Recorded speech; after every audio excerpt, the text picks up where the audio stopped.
Hola mis amalgamados amigos, buenas noches. Reciban un fuerte abrazo.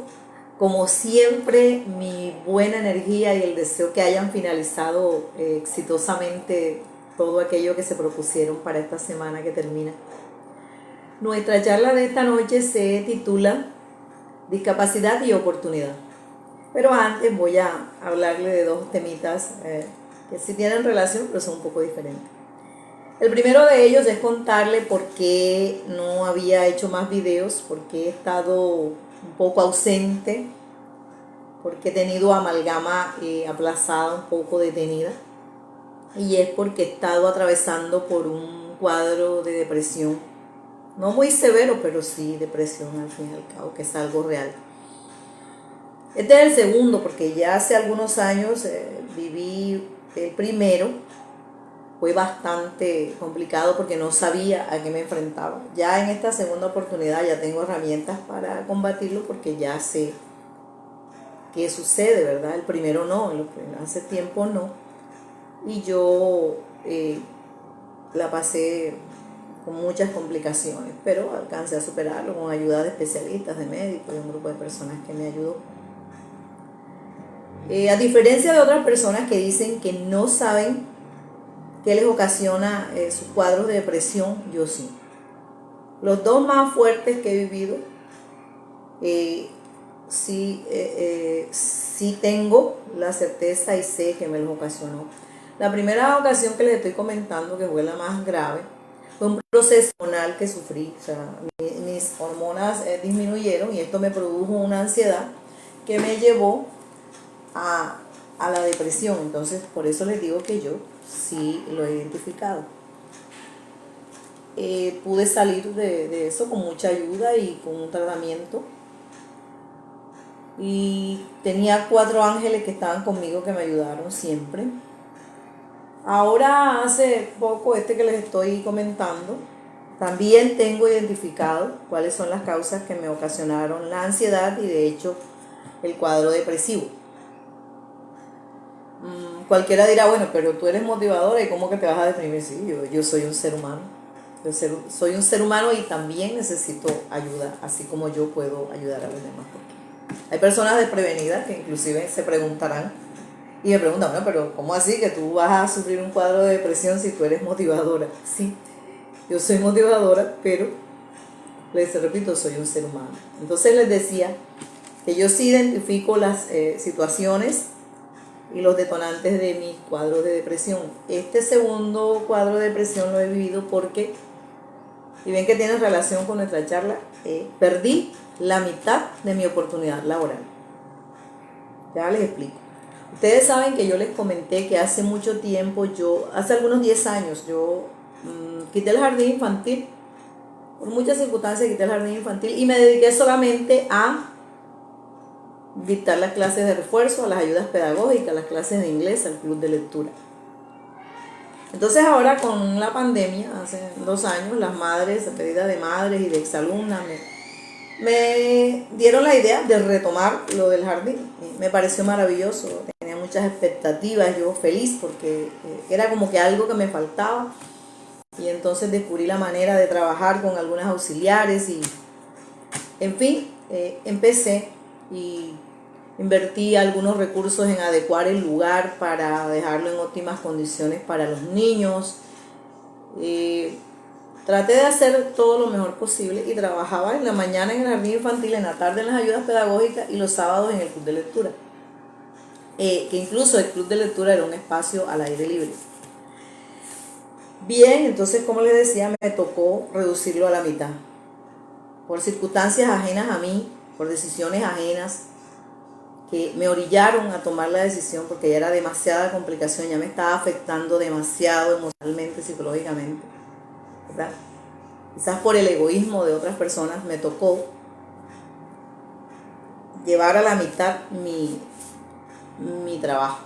Entonces, como ustedes entenderán, al invertir recursos, al no tener ya la misma cantidad de trabajo que tenía, mi economía se afecta.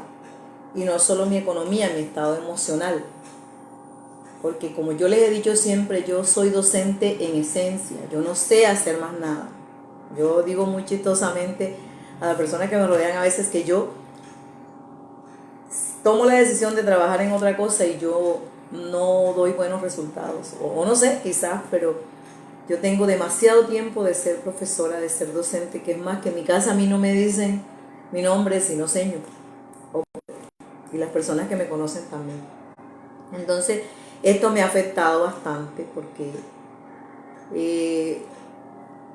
al ver disminuido mi presupuesto, ¿verdad? Y mi dinero, porque a quién vamos a engañar, nosotros trabajamos porque vivimos y necesitamos dinero para vivir. O sea, la persona que diga, no, es que a mí no me gusta la plata o yo no necesito plata, está mintiendo.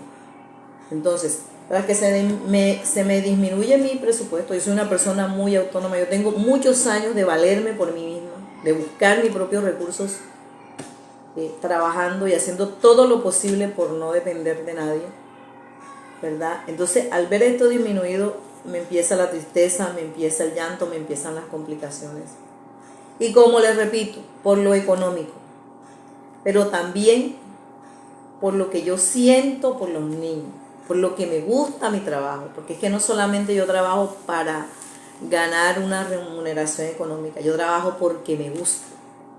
A mí me gusta, yo disfruto gritando con los niños, yo me quedo sin voz en el jardín en la mañana. Para mí los pequeños logros de esos niños son las satisfacciones más grandes que yo puedo tener. En las clases así regulares, a mí la felicidad más grande que me produce es ver un alumno, o sea, una persona mayor que fue mi alumno y traiga de su mano a sus niños para que yo les dé la misma educación que les di a ellos. Eso para mí es mucho más que ganarme el premio del mejor maestro o de la mejor maestra.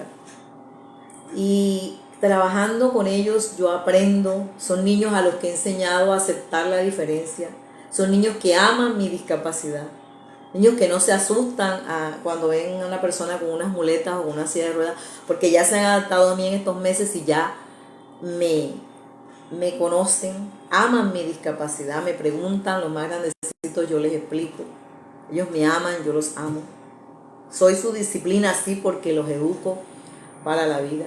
Y cosas sencillas, mire que le cuento que tengo un par de alumnos divinos, Jaden y Sergio, son hijos de una exalumna.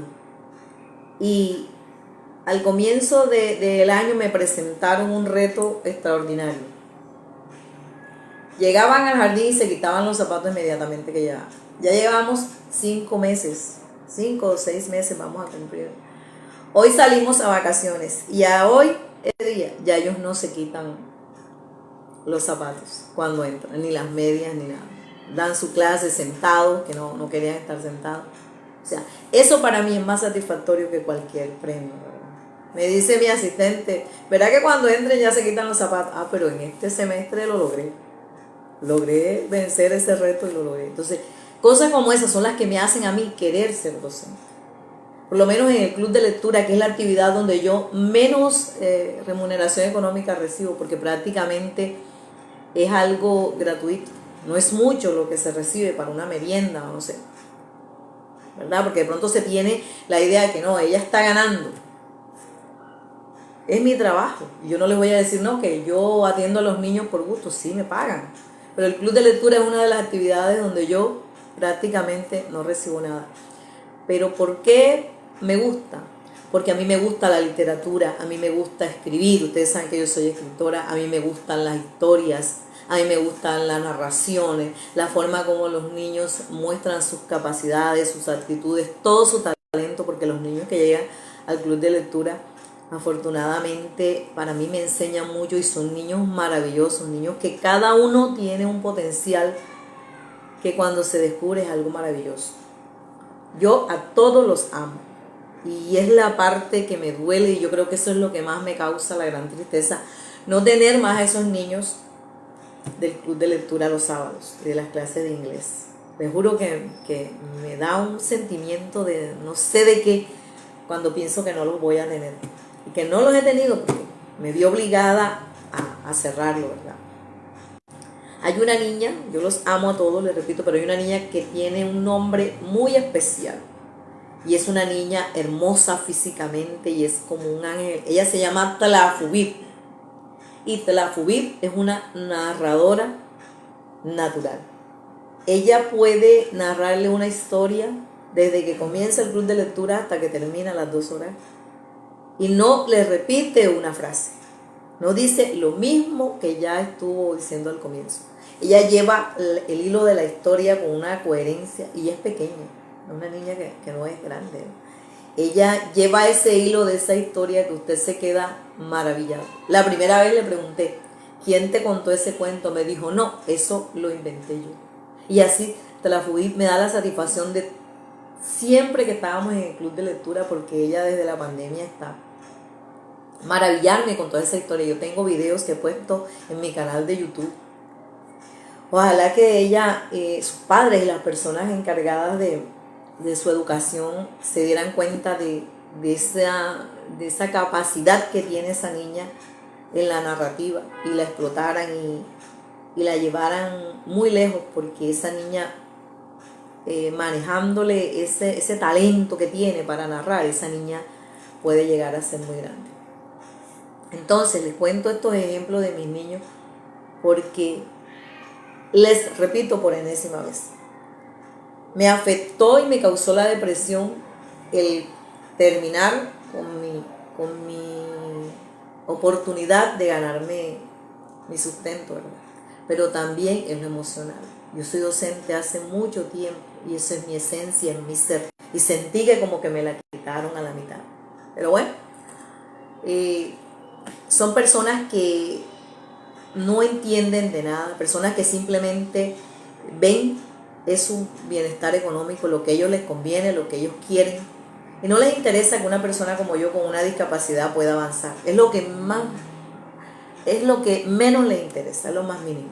Ustedes saben que una persona como yo en condición de discapacidad necesita tener una oportunidad, porque lo que un discapacitado necesita es una oportunidad para no pedir limosna, para no depender de otros, para no convertirse en una carga para los demás. Pero no, son personas que solo arrasan al otro y se lo llevan por en medio para cumplir con lo que ellos quieren, con lo que ellos creen que es correcto. Y a la larga no se logra nada, porque los resultados no lo logran. Pero bien, eso cada quien con su conciencia, cada uno sabrá en su momento. Yo he salido de mi depresión, así como la primera vez, que fue más difícil. He tenido mi psicóloga, mi terapeuta, personas profesionales que me ayudan, ¿verdad? Y como les digo, esencialmente el amor. Yo tengo 2 personas que me aman mucho, me aman, y 2 personas que me aman porque, como les digo, en la primera ocasión tuve 4, ya 2 no están en este plano, pero yo sé que donde están, ellos me cuidan y ven por mí, también están pendientes. Siempre estuvieron allí. Lo mismo los 2 de ahora. Hay uno de esos ángeles que cuando yo estoy en mi peor momento de esa depresión, ya no sabe más qué decirme, hace silencio. Hace silencio, y ese silencio para mí es reconfortante, porque hay que tener en ese momento personas que te escuchen cualquier disparate que tú puedas decir en esos momentos difíciles de la depresión. ¿Por qué les cuento esto? Para hacerles ver por qué estuve distanciada y por qué tenía amalgama un poco detenida, porque estaba viviendo ese cuadro de depresión últimamente. Pero voy saliendo con mucha ayuda y con mucho carácter. Y es que yo soy un fénix, siempre se los he dicho, yo me considero un fénix porque no es ahora que he tenido que enfrentar dificultades. Yo desde que me levanto y agarro las 2 muletas ya estoy enfrentando una dificultad, como les digo siempre. Entonces, eso no es nuevo para mí. Y se lo cuento para pedirles que la próxima vez que alguien les diga que está deprimido, que escuchen hablar de depresión, que sientan que una persona está triste, que una persona les diga me siento mal, ¿verdad? Emocionalmente. No le digan como me decían a mí, no mis 4 ángeles, sino algunas personas sin ningún sentido de la lógica. Me decían, pero supéralo, Si tú eres más que eso, tú eres tonta, ¿qué te pasa? Tú eres inteligente. Mis amigos, la depresión existe. Y es mucho más que ponerle mente y que superarlo. La depresión existe. Pero cómo se sobrelleva y se sale de ella con las ayudas de los especialistas, pero también con el amor y la comprensión de las personas que están alrededor. Porque por falta de eso y por esa actitud de, ay, pero supera lo que eso es una tontería. Hay quienes dicen que eso de depresión es pura pendejada, eso no existe, eso es mentira. Sí existe. Sí existe. Y eso es lo que lleva a muchas personas que inexplicablemente no tienen razón para los suicidios y llegan a eso. Porque es muy difícil, muy difícil. Hay que vivirlo para saber cómo se siente la depresión. Entonces, la próxima vez que alguien les diga que tiene un cuadro de depresión o que se siente mal, si no tienen nada que decirle, colóquenle una mano en el hombro o quédense en silencio escuchando lo que esta persona les pueda decir. Y quizás con eso pueden salvar una vida o pueden hacer que esa persona reflexione y piense y así sí pueda salir. Solo denle la mano. Si no tiene nada que decir, denle la mano para hacerla salir de ese lugar. Bien, ya les conté por qué estuve distanciada, por qué estuve distante, por qué me alejé. Entonces, bueno, con el cuadro depresivo ya se lo conté ese chisme. Ustedes saben que siempre les cuento algo relacionado con mi vida personal. Ese es el último chisme que les cuento. Otro temita que les quiero contar antes de nuestra charla central principal es que yo he visto en toda la campaña política, o sea, vamos a cambiar completamente, vamos a cambiar de la depresión a la política.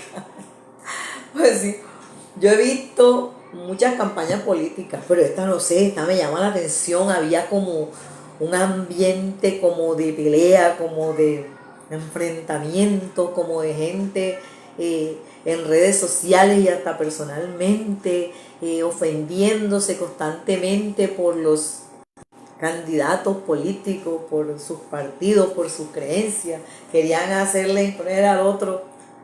Yo no sé nada de política, esto que voy a hablar es puro cuento mío, yo no sé nada de política, ni discuto de política porque mi abuelo me enseñó que no se debía discutir ni de política ni de religión, porque puede uno matarse con otra persona y nunca le va a imponer sus creencias, ni sus conceptos, ni sus ideas políticas, ¿verdad? Entonces yo por eso no hablo mucho. Pero sí, lo que les cuento es que me llama la atención que ese enfrentamiento, esa rabia con la que las personas se agredían en redes sociales y hasta en esquinas, en charlas, porque yo sí veía a la gente en la calle cómo peleaban por sus candidatos. Bueno, eso hasta cierto punto es entendible. A mí me daba risa, pero decía, bueno, pero es entendible. Pero sabes de que yo no me río y es algo que me llama la atención y me desconcierta. Que así como vi a personas particulares en redes sociales y en esquinas y en todos los lugares peleándose y gritando por sus candidatos, he visto personas cercanas, conocidos y personas cercanas, enfrentados en la misma familia. Han quedado en enemistad sin hablarse y hasta se han mudado de las casas por la pelea de las contiendas políticas de los candidatos presidenciales. Entonces, yo no sé, esa parte no la entiendo. Yo no entiendo de política, pero eso lo entiendo menos. Yo digo que incluso en una familia pueden haber diferencias, porque no todas las personas piensan igual. Pero esos casos en los que he visto, porque hace poco estuve cerca de uno, pero bien cercano, de una familia entera, enfrentada por los candidatos políticos, incluso agresiones físicas y mudarse de un lugar a otro porque no quieren hablarse, porque perdieron la amistad y el sentido de familia. Como les repito, en una familia hay muchas dificultades porque no todas las personas piensan igual, puede haber muchas dificultades y yo acepto una diferencia, es más, una enemistad entre familias por cualquier circunstancia que suceda. No debería, pasar, porque sé sangre y sé familia, y eso debe pesar. Pero bueno, sucede. Pero ya por dos candidatos presidenciales que se están debatiendo en una campaña política, no sé yo. Créanme que si a mí eso me lo contaran, y yo no lo hubiese visto tan de cerca y hubiese escuchado a los actores del conflicto, como llaman, yo no lo creería. Yo no creería que puede haber diferencias abismales entre gente de la misma familia por dos candidatos políticos. Porque es que miren, esas personas que se opusieron al candidato que ganó, ya el que ganó, ganó, y ya los otros están buscando la forma de dialogar, de reunirse, de conciliar, de firmar pactos, de que le den. Es que ellos los que pierden no pierden. Yo no sé de política, pero tengo claro que los que pierden no pierden, porque ellos quedan haciendo parte de ese gobierno y de la gente que ganó. Y a veces esos enfrentamientos que uno ve es como para darle más énfasis a esas campañas. Entonces las personas no entienden eso. Ellos dentro de poco empezarán, es que ya empezaron a conciliar, a hablar, a firmar pactos, a salir abrazados en fotos, a ser parte de los gabinetes, de los ministerios. Entonces, ¿cómo es posible que ellos que eran los que tenían en verdad razones para enfrentarse y estaban debatiendo quién ganaba y quién perdía y quién asumía el poder, que a la larga el que lo asuma, ustedes perdónenme por mi forma de pensar, de pronto dirán, eso es ignorancia porque no sabe de política? Sí, yo no sé de política. Va a ser lo mismo, va a ser lo mismo. Entonces, la parte que a mí me llama la atención y que no alcanzo a entender es que cómo es posible que unos hermanos, unos tíos, unos primos, unos padres, unos esposos, se vayan a enfrentar hasta la enemistad de separación por dos candidatos políticos, la verdad. No. Y recuerdo una frase que decía un periodista barranquillero barranquillero no, él era de Calamar, pero siempre estuvo aquí en Barranquilla, Marcos Pérez Caicedo, decía, mire, y esa frase debe actualizarse, no se debe pelear por políticos ni por candidatos de ningún partido. Porque yo digo, quedan las heridas, quedan las ofensas, quedan cosas que de pronto no se pueden superar. El dolor de que la misma familia, las mismas personas que son de tu misma sangre, te ofendan, te agredan, te hieran, te maltraten y hasta se golpeen y tengan que llegar a extremos por los partidos políticos. Entonces bien decía el señor Marcos Pérez Caicedo, no se debe enfrentar ni con sus amigos, mucho menos con su familia, ni con personas particulares. Pelear por políticos y por partidos políticos y cuando hay elecciones, eso no tiene razón de ser, eso es un absurdo. Porque él remataba con la frase, los políticos, mis amigos, son cucarachas del mismo calabazo. Eso lo resumía todo. Entonces, yo no entiendo. Y como les repito, yo lo vi de cerca, porque si no lo hubiese presenciado y entonces ambas personas me llamaban, sí, que esto, que le voy a decir, o sea, pero ¿cómo es posible esto? Entonces, bueno, esos son los dos temas. Vamos ahora a la nota central de nuestra charla. Se llama discapacidad y oportunidad, ¿verdad? Ya hablamos un rato, ya nos relajamos. Encontré las estadísticas que a un cierre que hicieron del mes de agosto del 2020, había en Colombia 1.319.049 personas en condición de discapacidad. Yo creo que esa cifra es como temeraria y creo que no es muy cierta. Eso pienso yo, ¿no? Que no es muy cierta porque en 2 años que tenemos de pandemia, yo supongo que esta cifra, esta estadística está susceptible a aumentar. No creo que haya disminuido porque ha habido muchos accidentes, hay personas que se han enfermado. Entonces, yo creo que esta estadística, que a cierre de agosto del 2020 en Colombia había 1.319.049 personas en condición de discapacidad, yo creo que no, creo que somos más. Creo que somos más personas. en esta condición, ¿verdad? Y entonces, miren, les repito, vamos a tomar esta cifra y a considerar que de momento es cierto que la cantidad de personas en condición de discapacidad que estábamos en Colombia somos 1.319.049 personas. Entonces, de esta cantidad de personas, de cada 5 personas, de este 1.319.049 personas, de cada 5 personas, una tiene un trabajo digno, un trabajo que se puede llamar empleo. Las demás están destinados a la informalidad, a la mendicidad, a cosas que no tienen nada que ver con un trabajo digno. Yo pienso que es mucho más, porque hay quienes no los hacen partícipes de estos censos, porque ya les dije en otro video que yo hace muchos años realizaba unas encuestas y decían que habían varias personas y resulta que en los patios, en las casas, en los cuartos habían personas en condición de discapacidad que no las llevan, no les hacen el censo, la familia no quiere mostrarlas, en fin, por vergüenza, por falta de cualquier circunstancia, no las llevan. Entonces yo creo que esta cifra, yo me atrevería a asegurar que esta cifra no es real. Pero entonces a lo que vamos, de 1.319.049 personas, de cada 5, una tiene un empleo digno. ¿Qué es lo que se necesita? Oportunidades. Porque ¿qué pasa? Para mí eso es como un círculo. Bueno, les voy a hacer una pregunta a aquellas personas que quieran conectarse, que estén conectadas.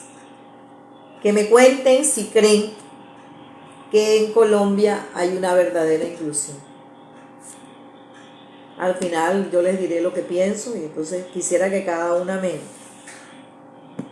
me dijera qué piensa, ¿verdad? La pregunta es que si hay en Colombia una verdadera inclusión. Entonces vamos a las cifras. Cuando hablan de un empleo digno, de un empleo adecuado para las personas en condición de discapacidad. Claro, porque para mí todo es un círculo en el que si no se tiene una oportunidad de estudiar, no se tiene un empleo digno. Si no se tiene un empleo digno, no se puede tener una preparación. Y así, siempre este círculo va minimizando cada día el radio de acción de las personas en condición de discapacidad. Hay algunas que han tenido oportunidades maravillosas y han podido estudiar y pueden desarrollar sus potencialidades, sus profesiones, ¿sí? Bendito que han logrado ocupar hasta sitios privilegiados en los gobiernos y en todo, ¿verdad? Maravilloso para esas personas. Pero la gran mayoría de personas que estamos en condición de discapacidad, muchas veces ni logrando obtener un título, podemos después obtener un trabajo.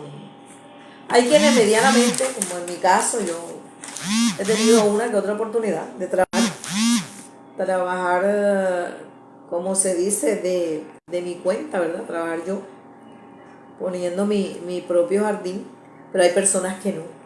¿Por qué? Porque ahí va nuevamente el círculo. No tienen oportunidad de estudiar, no tienen oportunidad de prepararse. Entonces tampoco tienen oportunidad ni siquiera de hacer un emprendimiento o poner un negocio propio. E incluso mucha gente que ha tenido un título universitario, porque he tenido casos en Amalgama que los he conocido, se dedican a la mendicidad porque no tienen más opción. Entonces cualquiera cree no, que le gusta vivir de los demás, ¿no? Que no. Pero al cerrársele todo ese círculo, al no tener oportunidad de estudiar, ni de avanzar, ni de prepararse, de alguna forma tienen que ganarse la vida, ¿verdad? Otra cosa es que según lo que el Ministerio de Trabajo le ofrece a las empresas y el gobierno le ofrece a las empresas bajarle los impuestos, les ofrece privilegios, les da preferencias y ni aún así en la mayoría de las empresas le dan una oportunidad a las personas en condición de discapacidad. Es lo que me sucedía a mí cuando les digo que yo buscaba trabajo en los jardines infantiles. Yo, modestia aparte, estoy capacitada para hacerlo. Yo sé lo que estudié. Yo no ando con mis títulos guindados en la cabeza, pero yo soy una profesional. Y yo sé que iba a estos jardines. Y es que me pasa ahora. Yo quiero a mis niños, pero los padres de los niños cuando llegan inicialmente el susto es que con mis muletas de pronto les vaya a pasar algo. Ya después se van dando cuenta de mi profesionalismo, se dan cuenta de mi disciplina, que de mi discapacidad no influye en mi capacidad de trabajo. Yo no dejo de dar clases porque sí.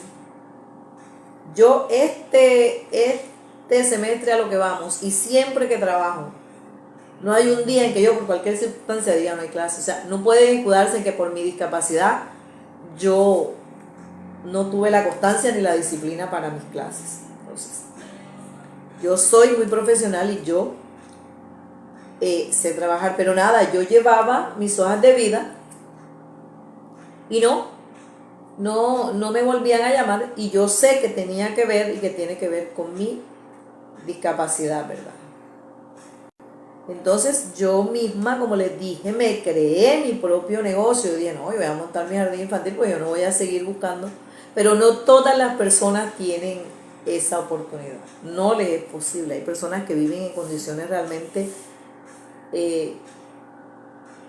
difíciles y más que difíciles. Personas que tienen una discapacidad y prácticamente están abandonadas, que no tienen una oportunidad. Yo afortunadamente he tenido personas y oportunidades para avanzar. Entonces, les decía que el Ministerio de Trabajo dice que a toda empresa que contrate a alguien que tenga una discapacidad, se le bajarán los impuestos, se le dará preferencia, les repito. Y aún así, usted no encuentra que las empresas tengan muchas personas en condición de discapacidad, una que otra, ¿verdad? Hay lugares, hace poco estuve acá en un lugar en Barranquilla, en un centro comercial, y conocí a un guardia de seguridad, pero porque tiene una formación militar. Un guardia de seguridad sin pierna, pues tiene una formación militar, entonces tuvo la oportunidad de formarse, o sea, su discapacidad fue adquirida. Pero mis amigos, hay personas que no. Entonces, yo creo que lo único que necesitamos las personas en condición de discapacidad es una oportunidad, así como la han tenido muchos. Y no, ¿por qué no? Yo misma, yo he tenido oportunidad de estudiar, de prepararme y de avanzar, ¿verdad? Serán cosas extraordinarias, pero sí he podido yo misma avanzar, prepararme y lograr obtener lo que tengo, pero sin ayuda de esas, dicen que políticas públicas, que lo gubernamental, que el gobierno, que la inclusión. Entonces, definitivamente, para mí, esa palabra inclusión es algo que se ha puesto como de moda, pero como tal no existe, ¿verdad? Entonces, pues bien, yo quería contarles eso, decirles eso, que todas esas estadísticas y todas esas políticas son nada si la persona tiene hambre, si la persona no tiene un medio de trabajo, si la persona no puede desarrollarse como tal, porque no es sencillo, no es fácil. Para una persona que no tiene discapacidad, no tener un empleo es complicado. Ustedes se pueden imaginar a alguien que tenga una discapacidad, que ese círculo y ese radio de acción cada vez se sienta más pequeño porque no puede desarrollarse, porque no puede trabajar. Entonces, ¿qué le queda? La mendicidad. Imagínense si lo hacen personas que están sin discapacidad en estos momentos. Entonces, ojalá que todas esas personas que tienen la oportunidad de crear leyes y normas, pero es que es algo que ya cansa, porque es algo que se repite y se repite, y parece que fuéramos invisibles, como digo yo. Nosotros las personas en condición de discapacidad somos invisibles. Y para colmo, las que tratamos de hacer algo, siempre hay personas que nos están poniendo obstáculos, que nos están dificultando nuestro avance. Entonces, realmente así no se puede hablar de inclusión. Hasta el momento en que las personas que hacen estas leyes se pongan en los zapatos de nosotros, no se puede hablar de una verdadera inclusión. Entonces, sinceramente, eso les comento. Para mí, esa es una palabra de moda. Una palabra que cogieron de moda y la dieron y hablan de mucha inclusión, de la inclusión aquí, de la inclusión allá. Hay instituciones y personas individuales que tratan o que tratamos de llevar un poco de alivio a las personas en igual condición que nosotros, pero no es suficiente. No es suficiente. Hay muchas necesidades, mucha falta de lo más básico. Hay personas en condición de discapacidad que no tienen lo más básico. Parece increíble, pero así es. Así es. Entonces, tendríamos que mirar más allá de ese concepto de inclusión. No, y de oportunidad, no. Para mí no hay oportunidad. En conclusión se los digo, no hay oportunidad. Porque las oportunidades están difíciles hasta para las personas que no tienen una condición de discapacidad. Entonces, pónganse a pensar por un momento, si está difícil buscar una oportunidad para quienes no tienen discapacidad, ustedes se imaginan para nosotros.